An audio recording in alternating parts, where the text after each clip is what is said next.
इस तरीके से माहौल फिलहाल जम्मू कश्मीर में बना हुआ है। 11 बजे तक का जो मतदान प्रतिशत सामने आया वो लगभग 20 के पार देखने को मिल रहा है। कहीं पर 23 है, बांदीपोरा में 28 है। फिलहाल किस तरीके से लोग अपने मताधिकार का प्रयोग करते नजर आए, कितने उत्साहित लोग? जी विनिशा, आपको बता दें आज तीसरे और आखिरी चरण का मतदान है जम्मू कश्मीर में और लगभग 40 सीटों पर यह मतदान हो रहा है। इस समय जिस विधानसभा क्षेत्र में मैं हूँ, ये सीमावर्ती विधानसभा क्षेत्र है, शंब विधानसभा क्षेत्र में मौजूद हूँ। यहाँ पर अब तक लगभग 30% मतदान हो चुका है और लगभग जिस तरह पिछले 10 सालों के बाद ये चुनाव हो रहा है तो काफी लोग जो हैं काफी उत्साहित हैं। खासकर युवा वर्ग की बात की जाए, युवा काफी जो उत्साहित नजर आ रहे हैं। और कई कई ऐसी विधानसभा है यहाँ पर एक मुकाबला जो है वो त्रिकोणीय है। और शम विधानसभा की बातचीत की जाए, ये एक सीमावर्ती क्षेत्र है और यहाँ पर लोग काफी उत्साहित नजर आ रहे हैं क्योंकि पिछले बार कई सालों से यहाँ शेलिंग जो है बंद है। और उसके बीच शम विधानसभा क्षेत्र में 10 पाकिस्तानी फौजी जो है वो पहली बार इस समय अपने वोट पहली बार कास्ट कर रहे हैं क्योंकि 370 हटने के बाद इनको विधानसभा चुनावों में वोट पहली बार कास्ट करने का मौका मिला है। बिल्कुल। और पहले चरण का अपने मतदान देखा, दूसरे चरण का मतदान देखा। पहले चरण में लगभग 60% मतदान प्रतिशत सामने आया, दूसरे में घटकर 50 के आसपास पहुंच गया और तीसरे चरण के लिए खासकर चुनाव आयोग की ओर से जागरूक करने का प्रयास किया गया था। तो वो कितना रंग लाता हुआ नजर आ रहा है, कितना कारगर होता हुआ नजर आ रहा है जो प्रयास चुनाव आयोग की ओर से किए गए?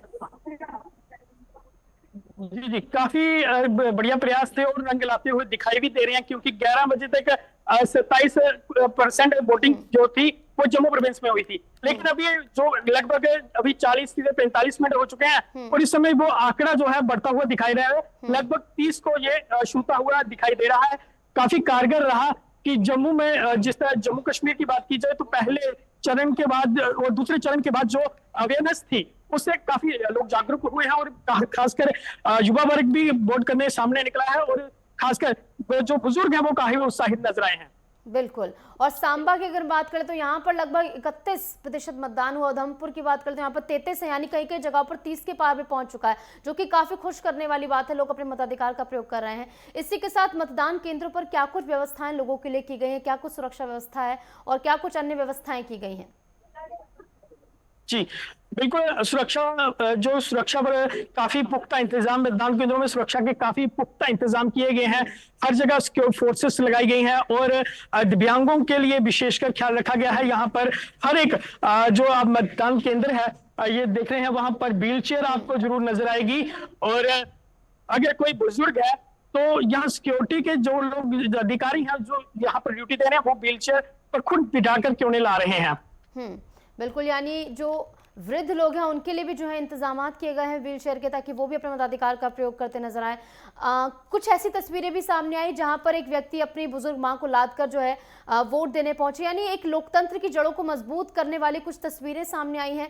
जिस पोलिंग बूथ पर आप खड़े हो, क्या यहाँ पर कुछ ऐसा देखने को मिला? जी, जिस पोलिंग स्टेशन में हूँ सुबह से ही यहाँ पर जो कि व्हील चेयर थी, अगर कोई बुजुर्ग माता को कोई उठा के लेके आ रहा था, बुजुर्ग थे उन्हें कोई लेके आ रहा था लेकिन उन्हें व्हील चेयर पर बिठाया गया। फिर दिव्यांगों के लिए भी इसी तरह व्हील चेयर का जो यहाँ पर प्रॉपर बंदोबस्त किया गया है। और हर बार की तरह जो चुनावी वादे किए जाते हैं, चुनावी जो जुमलेबाजी की जाती है, इसके अलावा जनता के क्या कुछ मुद्दे हैं, क्या कुछ जमीनी स्तर पर मुद्दे हैं? क्योंकि हमने देखा कि विकास का मुद्दा तो एक मुद्दा है ही पूरी जनता के बीच, रोजगार का मुद्दा भी है, लेकिन क्षेत्रीय मुद्दे भी अलग होते हैं। तो क्या है क्षेत्रीय मुद्दे यहाँ के? देखिए निशु, अगर मैं जिस विधानसभा क्षेत्र से अभी हूँ, अगर इस विधानसभा की बात कर रहे हैं, इस विधानसभा का नाम है शंभ विधानसभा। और यहाँ पर लोगों के अहम मुद्दे रहे हैं पिछले 10 सालों से लगातार। बॉर्डर की जो भर्ती है वो बंद है, यहाँ का ALC है वो नहीं मिल रहा है और युवाओं को खासकर यहाँ के जो बेल्ट है वहाँ जिस क्षेत्र में लोग ज्यादातर जो है आर्मी ज्वाइन करते हैं, सिक्योरिटी फोर्सेस में जाते हैं, तो अग्निवीर एक बड़ी निराशा जो है इस क्षेत्र में बना हुआ है। और जनता के खासकर बेरोजगारी जो है वो काफी मुद्दा इस इलेक्शन में रही है।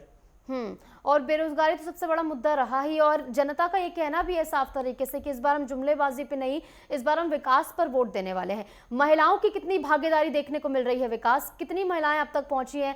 क्योंकि कई कई पोलिंग बूथ पर यह भी देखने को मिला कि पुरुषों से ज्यादा महिलाएं पहुंच रही हैं अपने मतदान का प्रयोग करने के लिए। बिल्कुल बिल्कुल, कहीं कहीं जो पोलिंग स्टेशन थे वहां पर महिलाओं की कतार थी जो काफी लंबी थी। और इस पोलिंग स्टेशन में भी आप देखेंगे जो पुरुषों की कतार है वो कुछ छोटी है, लेकिन महिलाओं की कतार जो है वो लंबी है। और साथ ही साथ अगर मैं दोबारा यही कहूं तो इस विधानसभा क्षेत्र में लोग जो हैं वो क्या सोच रहे हैं, क्योंकि इससे पहले ऑफ द कैमरा लोगों से बातचीत भी हुई है।